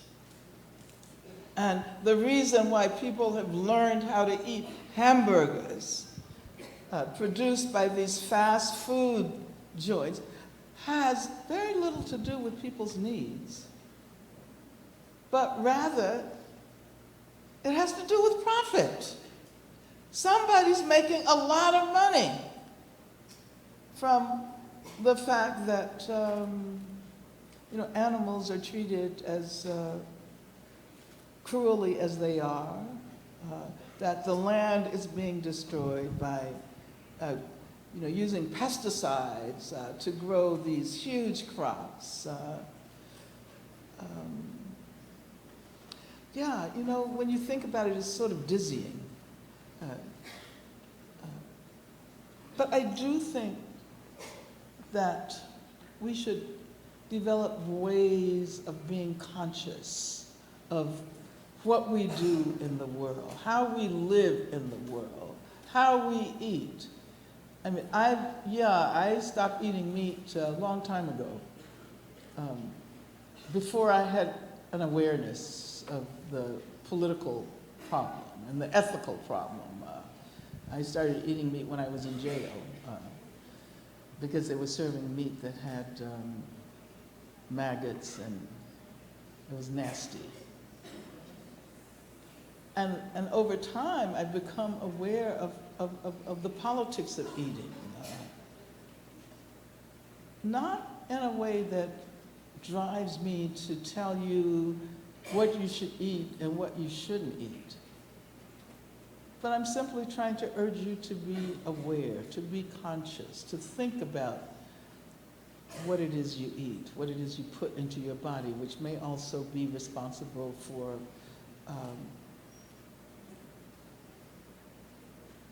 disease and all kinds of health issues. But it makes no sense for one to have this awareness as an individual if it is not linked to a larger community. And I do think that over the next period, as I said, I'm not sure when, given the extent to which Monsanto is colonizing the entire earth,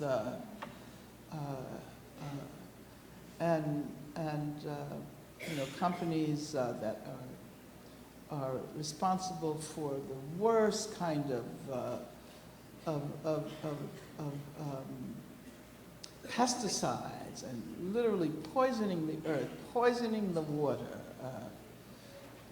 And this is this is connected to, I think, an awareness of indigenous people and their historical role in being stewards of this part of the world that we inhabit. So when I think about intersectionality, I think about the importance of the intersections of various struggles, to think about connections and interrelationalities.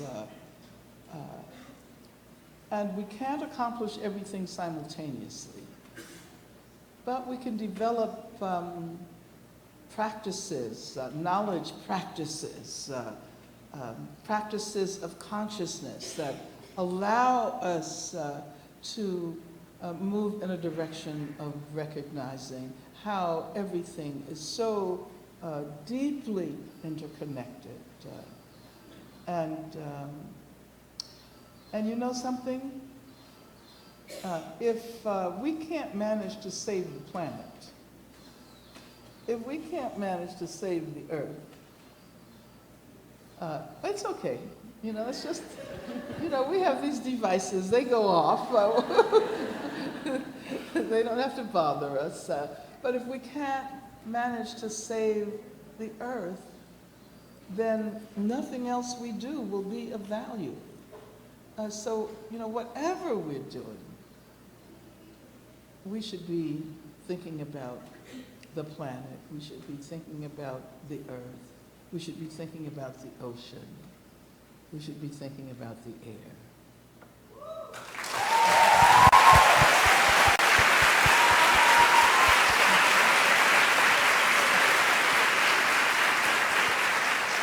Miss Davis, outra questão recorrente aqui em diversas perguntas é ligada ao socialismo.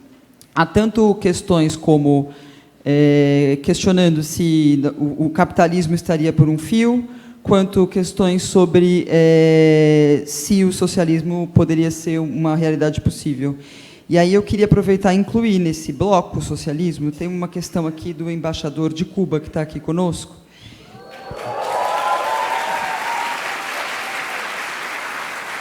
Ele diz que, em nome da democracia e dos direitos humanos, Cuba vem sofrendo um embargo e punida pelos Estados Unidos há mais de 60 anos, e a situação tem ficado cada vez mais difícil. Ele queria que a senhora comentasse sobre isso.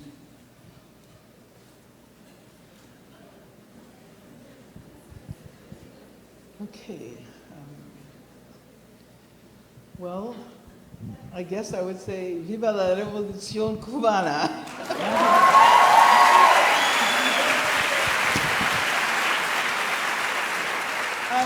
You know, we have been inspired so much over time by the persistence of the Cuban people, even in light, as you were pointing out, of all of the embargoes and the attacks, the Cuban people have taught us, you know, what it means to defend their way of life, free education, accessible housing. You know, the things that we were talking about when we had the conversation about a basic universal income for all. You know, I have to believe that there is some form of socialism on the horizon. I am never going to say yes to capitalism. Never.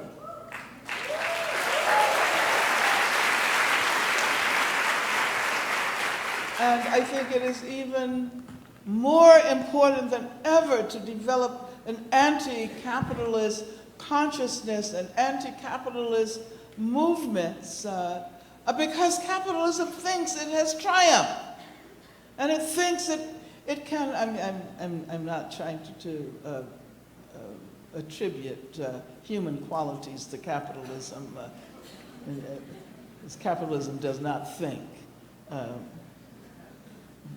But the fact that capitalism has been represented as triumphal in the aftermath of the dismantling of the socialist community of nations means that it's more important than ever before, because we don't want this to be a permanent human predicament. Capitalism asserts its permanence, and I think that we have to point out that capitalism does not respond to the needs of the human beings or other beings who inhabit this earth. Capitalism is poised to move in the direction of death. Death for workers, death for animals, death of the planet. And it does not care as long as that trajectory is profitable. So we definitely have to figure out something better, something that will allow those who come after us to thank us for the work we did in preserving the possibility of a future for them.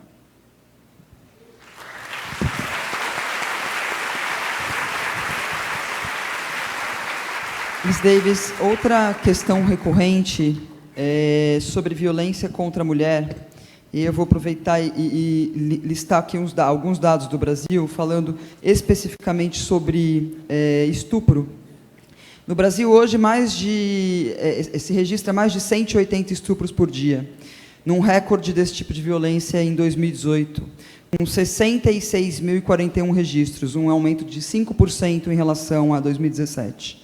Por outro lado, nunca se falou tanto em feminismo como na última década, nunca as mulheres estiveram tão engajadas. Como a senhora mesma mencionou, mulheres negras ocuparam as ruas, centenas de milhares de mulheres negras brasileiras foram às ruas em manifestações. As manifestações que aqui no Brasil ficaram conhecidas como Ele Não, contra a eleição do presidente Jair Bolsonaro, foram organizadas por mulheres. Essa epidemia de estupro seria um reflexo da política conservadora? Seria uma reação ao engajamento das mulheres em movimentos como Me Too, por exemplo?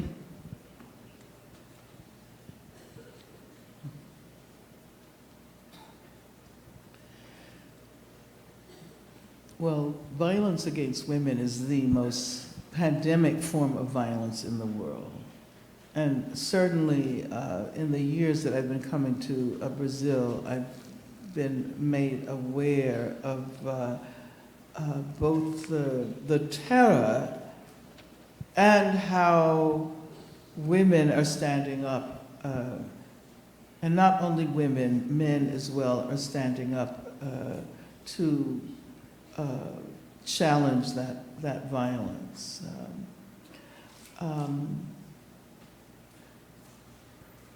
Yeah, I think that it's all interconnected.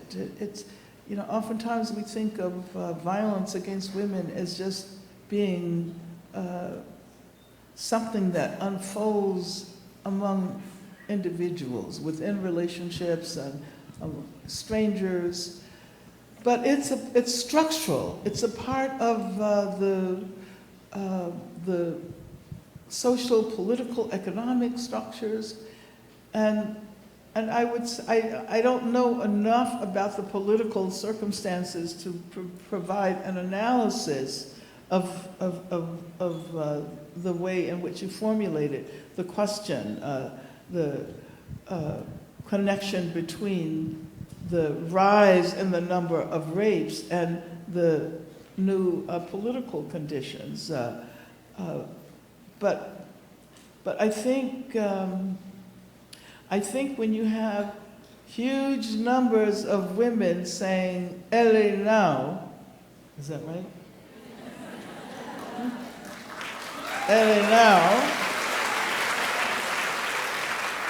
that he's going to want to do something about that.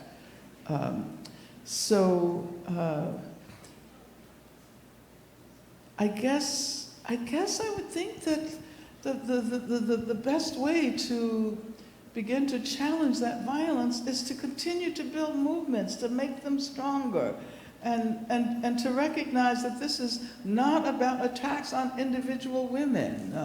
It's you know, I like the old Union saying, an injury to one is an injury to all. And when I say all, I'm not just talking about all women, I'm talking about all men as well. And I think we have to recognize particularly when we talk about violence and sexual violence, that it's trans women who suffer more consistently of these kinds of violences, you know, whether it's individual violence or state violence. And, you know, just as I was trying to make the argument before, that when you struggle against racism, it benefits not only those who are the direct targets of racism, it benefits the entire society. And when you stand up in defense of trans women, and particularly black trans women, who are suffering these forms of violence, that helps us to begin the process of purging our societies of gender violence.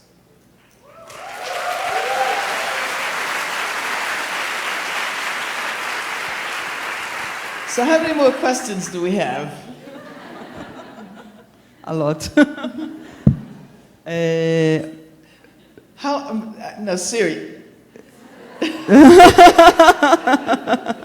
No, so you're gonna, all of those questions? 2 more questions? Oh yeah, no, that's fine. Now, I saw you had about 50 there. And I was like, I think people are gonna get a little tired. Okay, 2 more questions. 2 more questions. Aos 28 anos, a senhora achava que merecia uma autobiografia, e agora, a senhora acha que merece?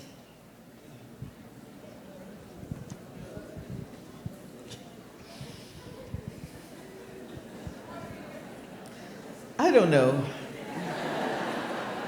know. Maybe. We'll see. I don't have any immediate plans. But I am thinking about a writing project that involves the lives of others. Because I actually, you know, like to... I don't always enjoy being the center of attention.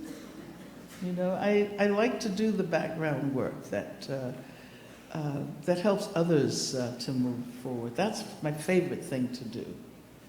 And so my next book project is about that.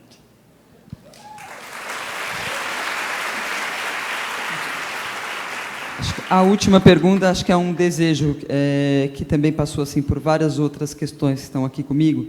Eu vou entregar todas reunidas para ela depois. A nós, pretos brasileiros, nos é imposto que sejamos mansos e obedientes, visto que a falácia do país não racista é perpetuado por gerações. Existe a possibilidade de não ser preto raivosa? Como não ser preta raivosa? Qual o caminho?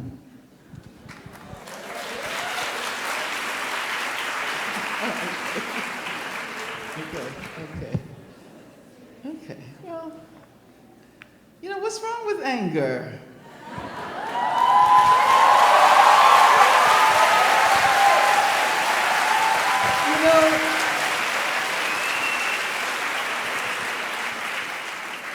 I have problems with anger only when it's misdirected.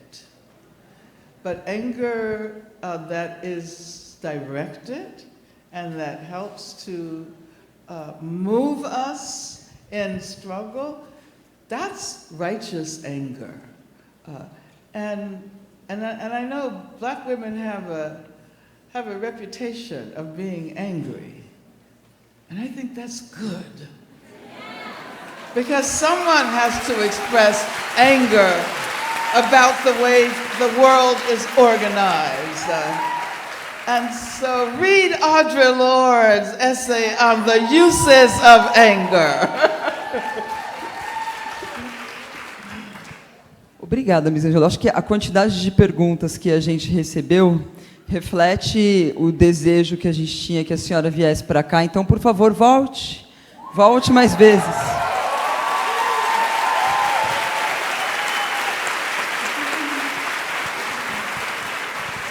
Well, thank you all so much. I really enjoyed spending these hours with you. Even though I didn't get any sleep last night, I flew in directly from New York and arrived this morning. But it's been really inspiring and energizing to be in your presence. So I want to thank you.